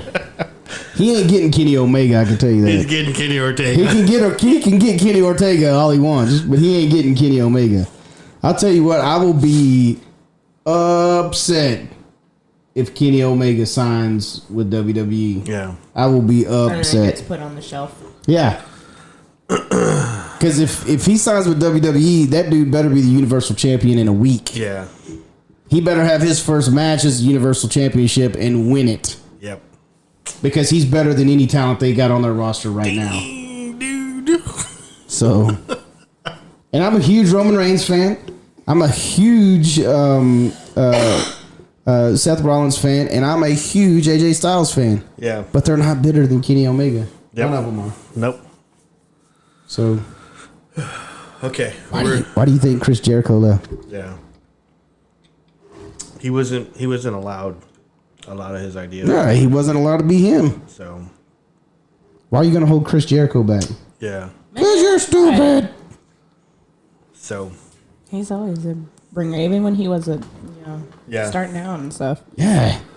Since He he was a pain in the ass and an asshole, but he's a great talent. right, exactly. You know, And the way they treated CM Punk, man. Yeah, And he's trying to come back. Well, he's employed by Fox. But he's on a WWE. I know he showed up on backstage. Yeah, so he's employed by Fox. So he kept saying never say never. I know that. So, but is he going to headline WrestleMania? If I came back as CM Punk, I would main event CM Punk should have headlined WrestleMania 10 years in a row. Yeah. Yeah, I'm with you there, man. I'm not. Listen, he had to go be an MMA fighter. Hey, he wasn't very good. No. But he's a great wrestler. I was hoping for the best, but I I was was too. expecting what happened. I was hoping he would have and bashed people up. Prove them all wrong. Nope. Yeah, he didn't do that. I think number one, he's too thin to come back right now. I mean, he's gonna get beat up.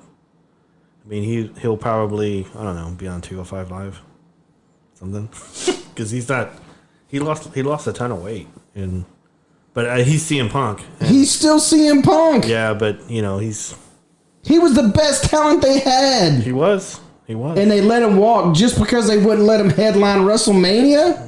Well, look at all the freaking crap bags that have headlined WrestleMania. Yep, I'm with you. Man, that's where they come on. I mean, yeah, as an example, like Bret Hart. Yep. You know, come on. that shit up too. Okay. On that note, you guys ready to call it a day? Well, it's nighttime, but It is. I got 2 minutes and one. 2 minutes and 1 second. 2 minutes and 1 second. 2 minutes and 1 second. So, hey, I cannot leave the show. Yeah, shout outs without shouting out to my babies and my wife, and again, all the listeners out there. We love you.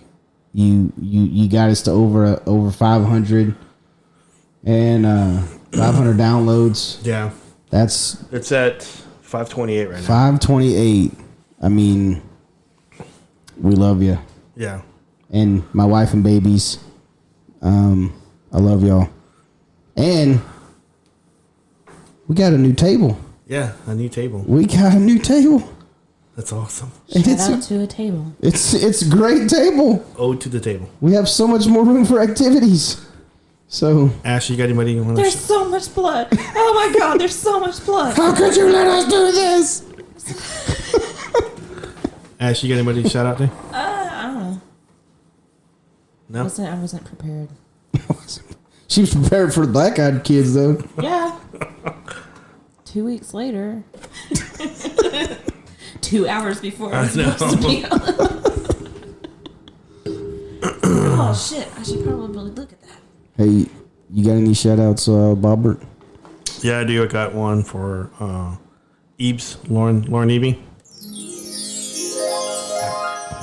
I don't know why I did that. Is she a fairy or something? I mean, sure. If she wants to be. Okay. I believe. All right, Mega, you're a fairy.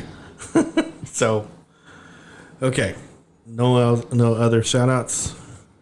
And it's episode 7, Mean Girls. Thanks you guys for being part of it. It was 2 weeks in the making. Yeah. So, like I said, great to be back. We limped here. thank you everybody for downloading and listening. We really, really appreciate you. Still go to the website, our Twitter. What's our Twitter handle again? Bigfoot. Nobody knows. Bigfoot Club 1. Bigfoot Club 1. I couldn't remember if it was one Bigfoot Club or is it's Bigfoot Club 1. Yeah. Dying. Okay. Until next week, episode 8. Thanks everybody for being part of it. Everybody have a good night.